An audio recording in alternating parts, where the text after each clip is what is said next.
up on a weekday, make up on the weekend. It's heartbreak season.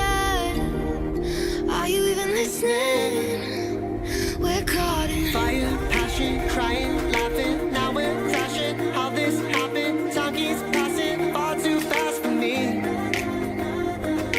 Pushing, pulling, kept it going, touching, holding, I got stolen. You're first to go, and I'm the last to leave. We're going round again, up and down again. Oh, we're going round again. You're fucking with my hand. Oh, we broke down alone now. all the time was wasted. I didn't wanna face it. We fall out, I fall down, laying there on the ground. I can't get up, we're caught in Fire, passion, crying, laughing, now we're crashing. How this happened, time keeps passing far too fast for me. Pushing, pulling, kept it going, touching, holding, I got stolen. You're first to go, and I'm the last to leave. We're going round again, up and down again. Oh, we're going round again. You're fucking with my hand. Oh, we're going round again, up and down again.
toilet tới 10 bạc.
Có chuyến 2 giờ.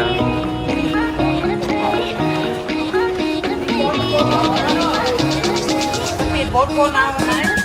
Thịt 4 cô không?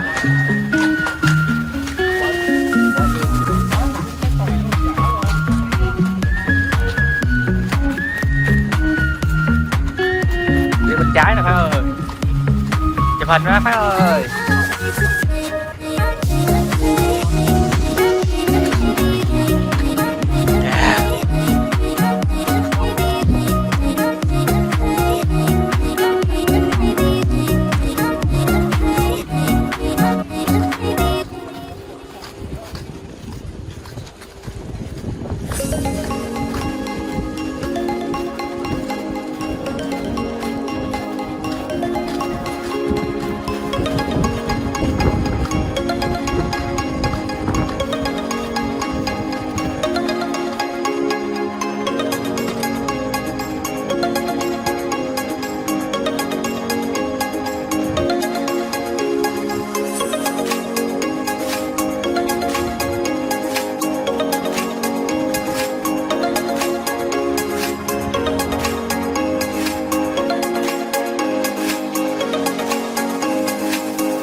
Ăn gì hả Phát?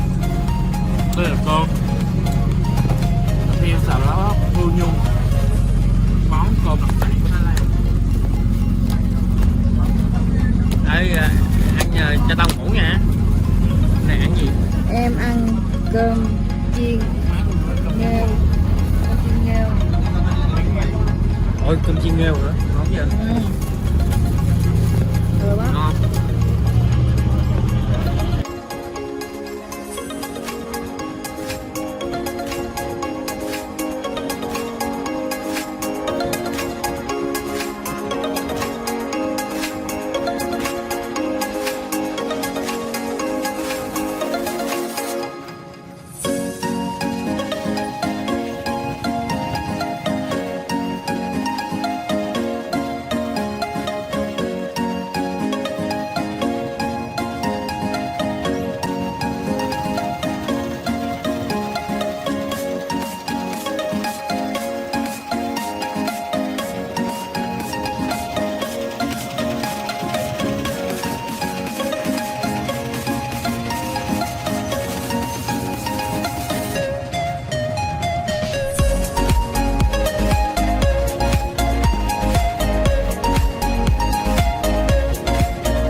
quay cái quán tự nhiên mấy nhỏ nữa.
Thôi đi check in quán đi. Chứ chiều nay cũng đâu thấy nắng đâu.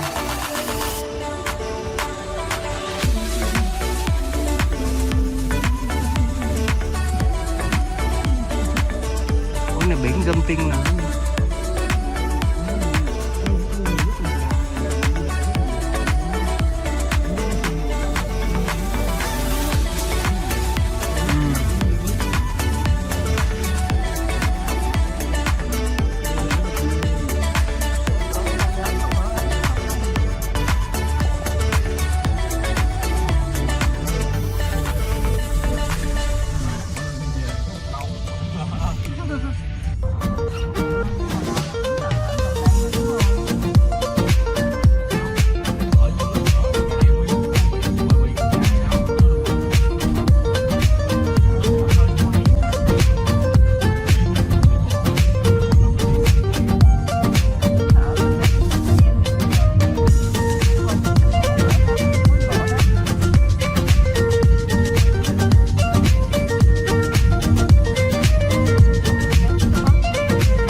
Ủa đang cái gì vậy?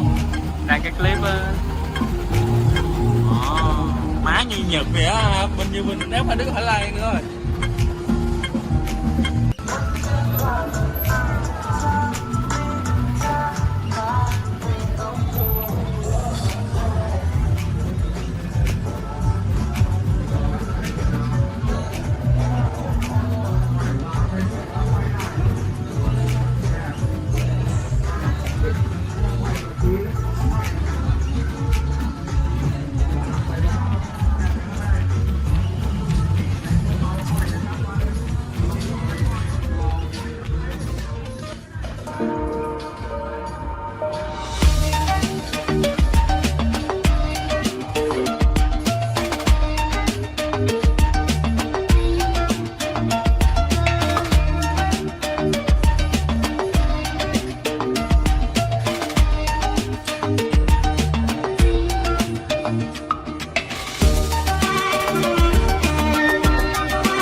Quay này quay xe người ta. À, tự nhiên quay xe của ta.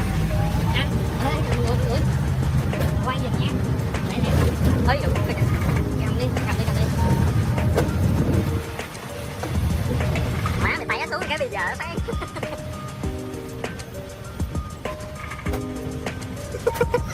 Thôi tay bây giờ bà.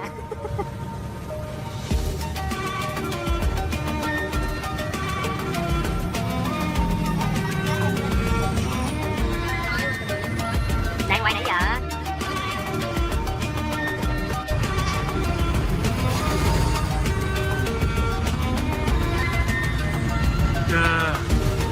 Nhìn như diễn viên Hàn Quốc vậy. Diễn viên Thái Lan đang tình trên xe quay MV rồi.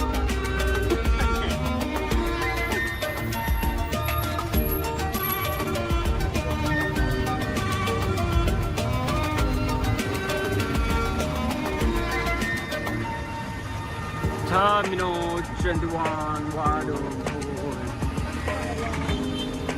ở đây, ở đây.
Khoảng 50 từ đi.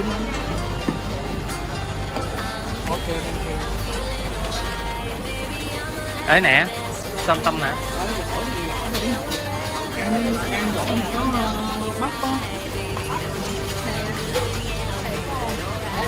Ở bên kia có tôm rồi, tôm chín cái này để lý gì nữa.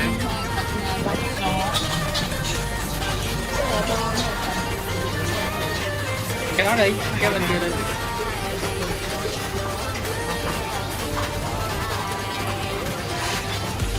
Đấy, mì xào giòn nè.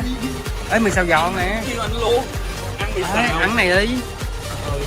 Mã nào? Có một mà đó, mình nhiều món, có một mà đó. Mình rút kinh nghiệm bên kia rồi.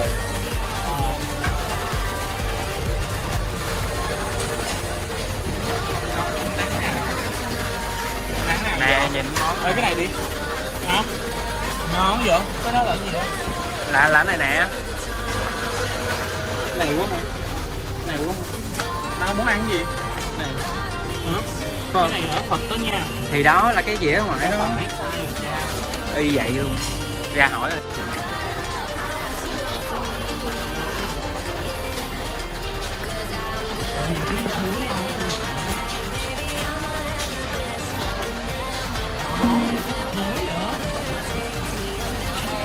Cái ta nãy trộn nó mùng. Trời ơi. Muối gì? Hỏi riêng. Muối anh đã gì?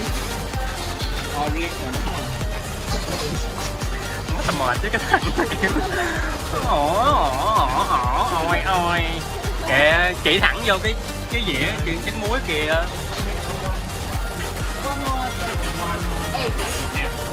Hạt. Yes. Má nó đòi cho bằng đường mà đòi kiểu mà nhõng nhẽo á.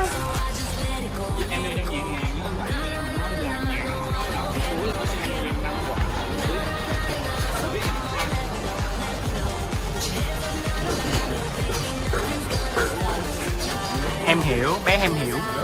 Bé em hiểu.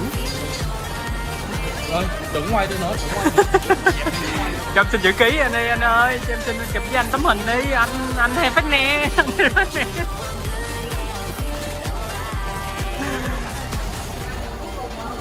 trời buồn quá, thiệt á. Vẫn muốn giống như là trở về một tuần trước mà cũng nhận mình đi.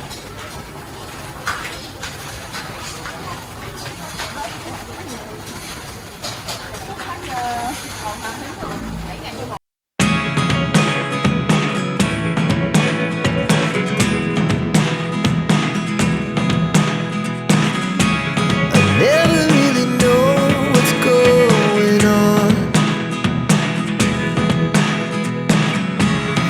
Look at me sometimes like all you want to do is run. Hear me out, hear me out.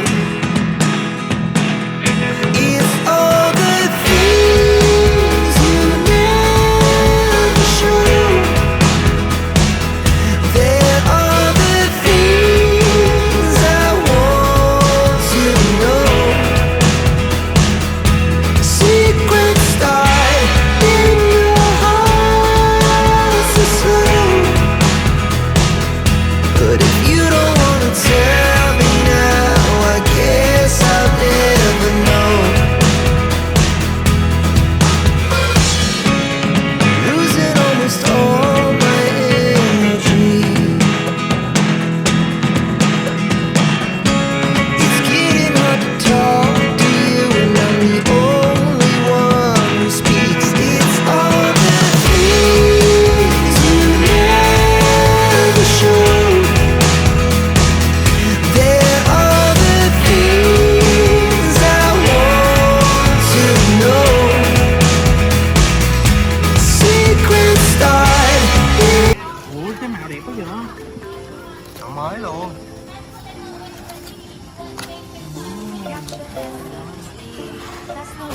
Gãi ra luôn. Gãi ra. Tại đây phút lắp Nhìn giống bánh khoai. Bánh cà ri bố heo. Hả? thấy chưa? Công nhận rồi hả? Massage again. Massage bác ơi.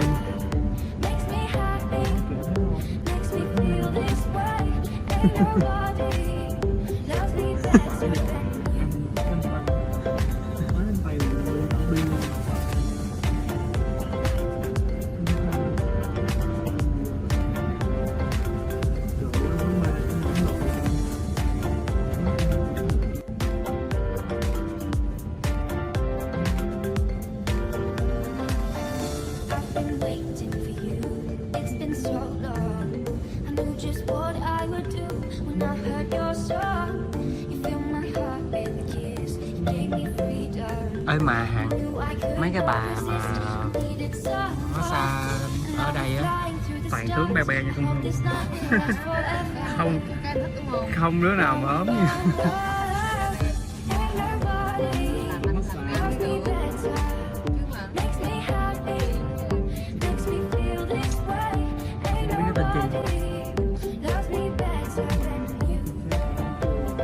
Kinh gì?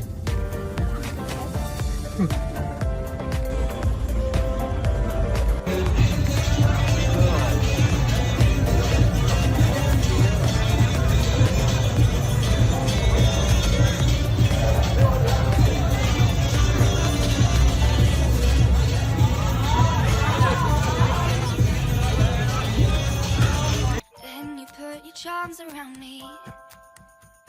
We stare into each other's eyes. Gửi vốn hả? Có nào đi cái tự nhiên mày gửi được 10.000 bạc luôn không? Tự nhiên gửi luôn nguyên chuyến Thái luôn.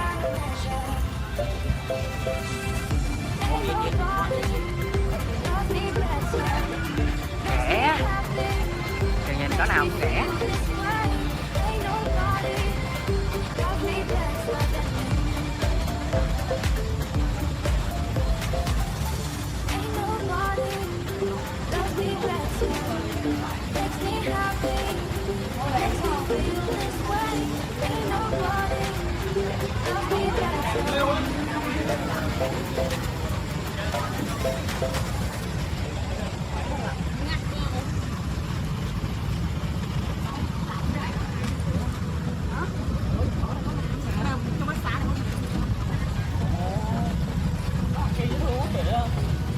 Thì ra nãy giờ nó đợi massage nam. Phát kêu kệ Phát. Kệ. Nó kêu mày kìa.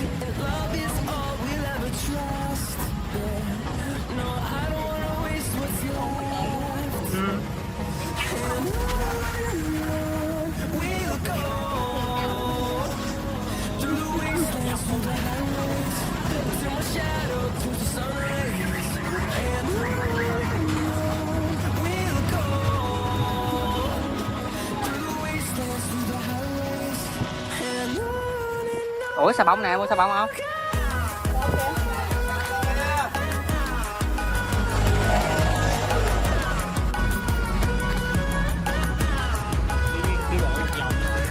Có được quay không?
upon a younger year, when all our shadows disappeared, the animals inside came out to play.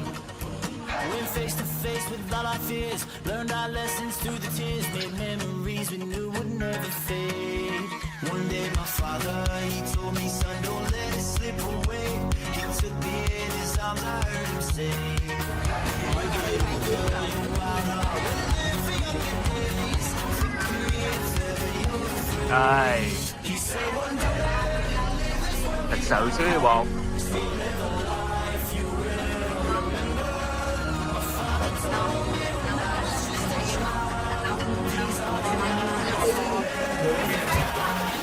Thôi đừng có nông liếc gì rồi có nông.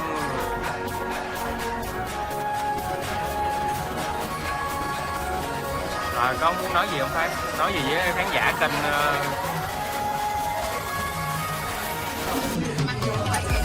năng lượng như ngày đầu tiên của mày đâu?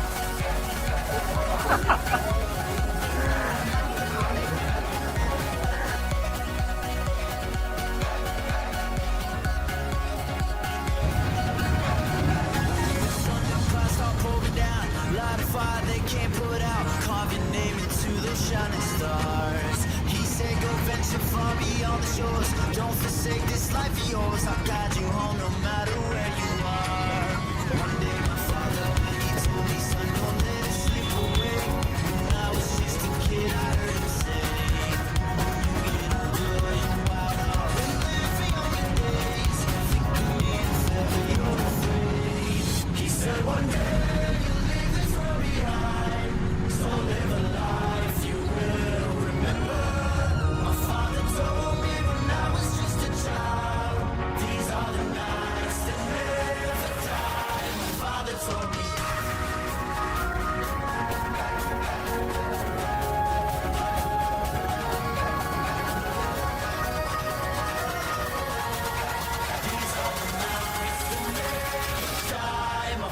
told me